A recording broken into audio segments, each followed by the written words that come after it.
बिस्मिल्लाहिर्रहमानिर्रहीम अस्सलाम वालेकुम रहमतुल्लाहि व बरकातुहू। इस वक्त स्टडी कर रहे हैं मैथ और ये मैट्रिक क्लास है हमारे पास। इसका जो यूनिट था हमारे पास 17 था। इसके हम ऑलरेडी क्या कहते हैं एमसीक्यू सॉल्व कर चुके हैं क्वेश्चन नंबर 1 के अंदर, question number 2, question number 3, question number 4। ये आप लोग खुद कीजिएगा, आसान है, मुश्किल नहीं है। अगर कोई प्रॉब्लम हो तो आप मैसेज कर सकते हैं। ठीक है, इसके बाद हम स्टार्ट कर रहे हैं क्वेश्चन नंबर 5, 6 और ये आगे के जो 2-3 सवाल बचे हैं आपके, ये हम सॉल्व कराएंगे आज। ठीक है, फोर सेट पी फर्ज कर लें। पी सेट जो है 135 है, क्यू सेट 137 है। ठीक है, दो सेट दे रहा है पी और क्यू। कहना चाहता है कि रिप्रेजेंट करें the following set by using Venn diagram. कहता है नीचे जो सेट हैं जैसे कि A union P, P union Q जो है उसका वेन डायग्राम बनाइए, पी इंटरसेक्शन क्यू उसका बनाइए, और आगे भी सॉल्व है हमारे पास। तो कहता है कि एक सेट आपको पी दे रहा है कि मैंने पी लिख दिया, क्यू सेट दे रहा है मैंने क्यू भी लिख दिया। अब गौर से देख लें, इसमें 1 भी मैच हो रहा है, 3 मैच हो रहा है। जो मैच होते हैं उनको तो हम बीच में लिखते हैं। ठीक है, दो ओवरलैप करके एक सेट को दूसरे सेट के साथ ओवरलैप करके और बीच में लिख देते हैं उनको, जो कॉमन होता है हमारे पास। ठीक है, तो हमें क्या करना है, पी यूनियन क्यू करना है पहले पार्ट के अंदर। मैंने यहाँ पे सॉल्व कर लिया, ज़रूरत नहीं थी लेकिन छोटा सवाल है इसलिए सॉल्व कर लिया। दोनों को यूनियन कर लिया, दोनों को यूनियन मतलब दोनों को मिला के लिख दिया। 1 1 एक बार आ गया, 3 3 एक बार आ गया, 5 और 7 आ गया। ठीक है, अब जब वेन डायग्राम बनाऊंगा मैं, एक रेक्टेंगल बनाऊंगा मैं। ठीक है, उसके अंदर एक सर्किल बनाया और एक सर्किल ओवरलैप कर दिया।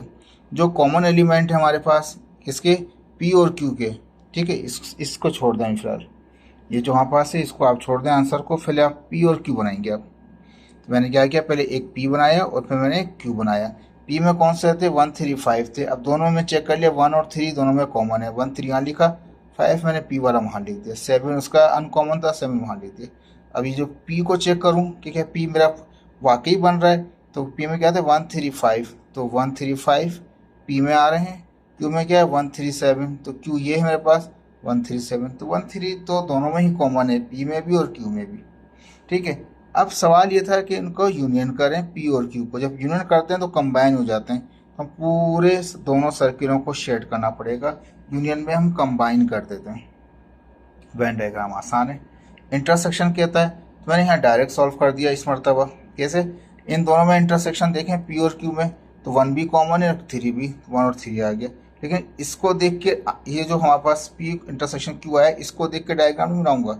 डायग्राम तो मैं अपना वैसे ही बनाऊंगा। एक मैंने रेक्टेंगल बनाया, इसमें पी बनाया और एक मैंने क्यू बना दिया मैंने। ठीक है, अब मुझे पी जो था, पी में क्या था 1 3 5 थे, तो पी में क्या आ गया 1 3 और 5। मैं जानता हूँ दोनों के 1 दोनों के 3 कॉमन थे, तो जो कॉमन होते हैं यहाँ लिख दिया। अनकॉमन कौन सा 5 5 वहाँ चला गया, उसका अनकॉमन 7 यहाँ पर आ गया। इंटरसेक्शन, तो इंटरसेक्शन का मतलब ये होता है कि दोनों में जो कॉमन थे, तो 1 और 3 थे हमारे पास, 1 और 3 वाले को शेड कर देंगे आप। ये पहले भी करा चुका हूँ मैं आपको। अब आ गया मेरे पास symmetric P, symmetric Q. P set और सिमेट्रिक क्यू सेट का मैंने पहले भी आपको बताया था कि दोनों सेटों को आप लिख लें, पी को भी लिख लें। जैसे पी है 1 3 5 है, क्यू को फर्स्ट क्यू जो दे रखा है 1 3 और 7 है। जो कट गए उनको छोड़ दें, जो बच गए वो आपका सिमेट्रिक है। तो यहाँ पे कोर्स से देख लीजिए, हिल रहा है थोड़ा, देखेंगे ये 1 से 1 कट गया, 3 से 3 कट गया, 5 और 7 बचे, जो बच गए वो आपके सिमेट्रिक है। ठीक है, पी सिमेट्रिक क्यू का मतलब क्या है, क्यू सिमेट्रिक पी भी के जो कॉमन आ गए उनको काट दें, जो बच गए अनकॉमन थे वो आपका आंसर है। अब मैंने क्या किया, अब इसको देख के मैंने डायग्राम नहीं बनाई, मैंने डायग्राम वैसे ही बनाई। मेरे पास क्या था, पी था तो मैंने पी लिया, मेरे पास क्यू था क्यू लिया। जो कॉमन थे 1 3 दोनों में कॉमन थे, यहाँ से देखें 1 3 कॉमन थे, 1 3 कॉमन में आ गया। उसका 5 अनकॉमन था, 5 वाला दूसरे में चला गया। उसका 7 कॉमन, 7 इसमें यहाँ पे आ गया। 1 3 5 1 3 5 1 3 7 1 3 7, ये कॉमन एरिया। अब हमारे पास आंसर जो आया है वो 5 और 7 आए। इसका मतलब ये कि 5 वाला जो ये 1 और 3 के अलावा है, ये जो बीच में नजर आ रहा है हमारे पास 1 और 3 वाला जो नजर आ रहा है हमारे पास एरिया, इसको छोड़ के बाकी 5 वाले को और 7 वाले को हम शेड कर देंगे। पी माइनस क्यू, तो पी सेट लिख दिया, माइनस क्यू सेट लिख दिया मैंने। तो जो कॉमन थे वो रहने दें, और जो पहला सेट है पी है, पी में से जो अनकॉमन होगा वो आंसर है। पी में से अनकॉमन कौन सा है, 5 है। हालांकि 7 भी अनकॉमन है लेकिन 7 को काउंट नहीं करते, पहले भी बता चुका हूँ आपको। तो आंसर कौन सा काउंट होगा, खाली 5 होगा। तो मैंने इसको नहीं देखा, ठीक है, इसको नहीं देखा, मैंने डायरेक्ट अपने तरीके से बनाया, एक रेक्टेंगल बनाया, एक बनाया मैंने पी, यहाँ लिखना भूल गए, एक बनाया मैंने यहाँ पे पी और एक बना दिया मैंने क्यू।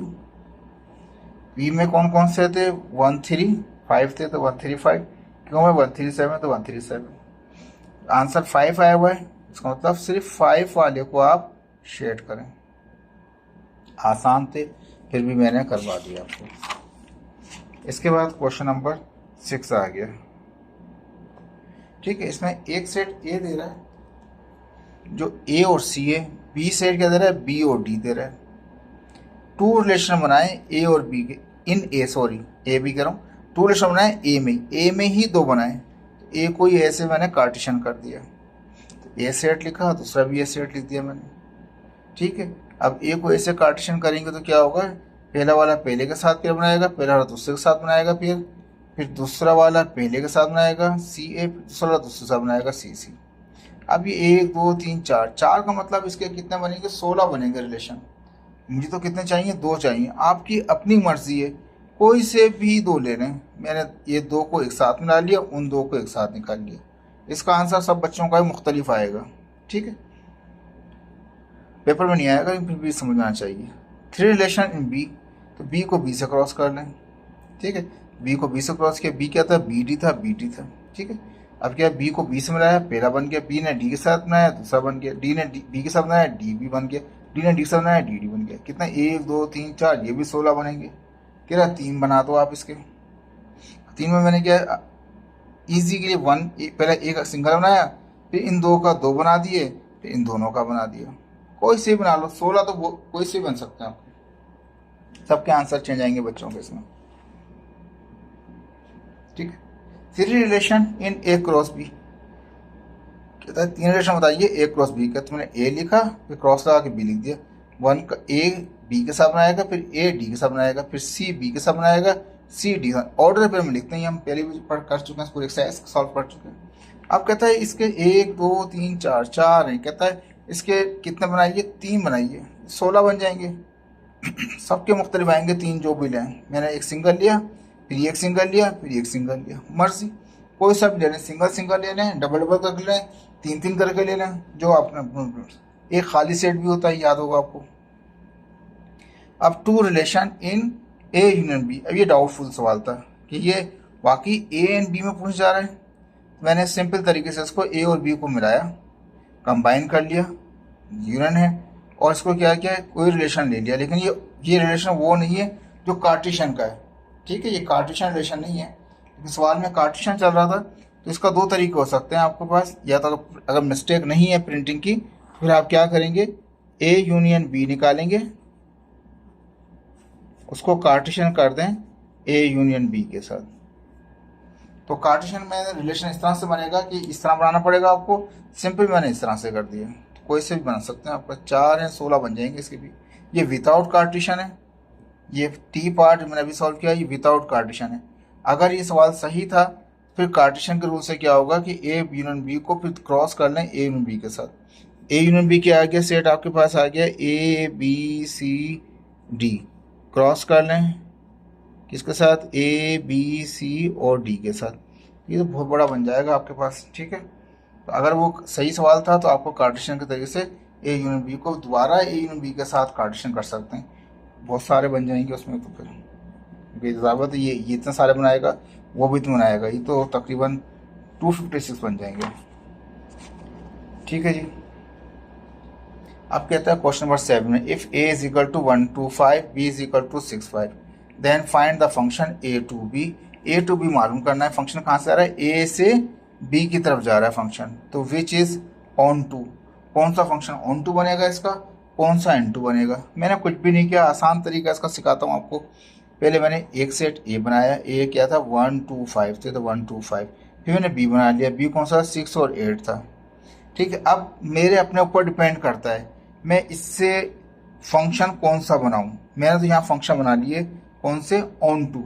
ऑन टू का मतलब ये होता है फंक्शन उसे कहते हैं जिसमें एक भी ना बचे, कोड इसमें डोमेन में से एक भी ना बचे, वो तो फंक्शन कहलाएगा, ठीक है। तो यहाँ पे सारे यूज़ कर लिए, लेकिन जो को डोमेन है उसमें ऑन टू फंक्शन के अंदर कुछ बचना नहीं चाहिए। तो 1 को इस इमेज दिया 6 के साथ, 2 का इमेज 6 के साथ दिया, 5 का इमेज 6 के साथ। किसी भी एक का इमेज, किसी भी एक एलिमेंट डोमेन में से ने 2 को डोमेन को रेंज नहीं बनाया, ठीक है। ऐसा फंक्शन कहलाता है बस ऑन टू फंक्शन। सारे इस्तेमाल हो गए, ठीक है। इनटू में क्या करूँगा, एक छोड़ दिया मैंने, 2 ही थे, दोनों छोड़ने से मैं एक क्लास में छोड़ूंगा, तो एक क्लास में छोड़ूंगा वो इनटू कराएगा। सब ने इमेज बना लिया, 1 ने भी 6 के साथ, 2 ने भी 6 के साथ, 3 ने भी 6, लेकिन 1 ने 2 नहीं बनाया, 1 ने 1 ही बनाया, 2 ने 2 ने 1 ही बनाया, 3 ने 2 नहीं बनाया, 3 ने भी 1 बनाया। वो फंक्शन है हमारे पास, ठीक है जी। ये आसान है, इसका ऑर्डर पेयर कर दिया, 1 का 6 के साथ, फिर 2 का 8 के साथ, 5 का 8 के साथ। यहाँ पे क्या किया, 1 का 6 के साथ, 2 का 6 के साथ, 3 का 6 के साथ। मैं चाहता आप अपना दूसरा कर सकते हैं, मैंने 6 का बनाया, आप इस सबको लेके आ जाए, 1 का इमेज इसके साथ 6 को खाली छोड़ दें, 1 का 8, 2 का भी 8, 3 का भी 8, ये आपके अपने ऊपर डिपेंड है। आंसर दोनों टाइप के आ जाएंगे। जैसे यहाँ पे किया मैंने, इसका भी इमेज ये कर दिया, 2 का इमेज वहाँ कर देता, 5 का इमेज यहाँ कर देता। यूज सारे करता है, इसमें एक छोड़ूंगा, इनटू में एक छोड़ना पड़ेगा, ऑन टू में एक भी नहीं छोड़ेंगे। लेकिन एक डोमेन के 2 रेंज नहीं होंगे, एक डोमेन का एक ही रेंज है, ठीक है जी। ये फंक्शन थे आपके, ये हो गया। होपफुल कि आपको पूरा चैप्टर समझ में आया होगा जी। अल्लाह हाफिज़।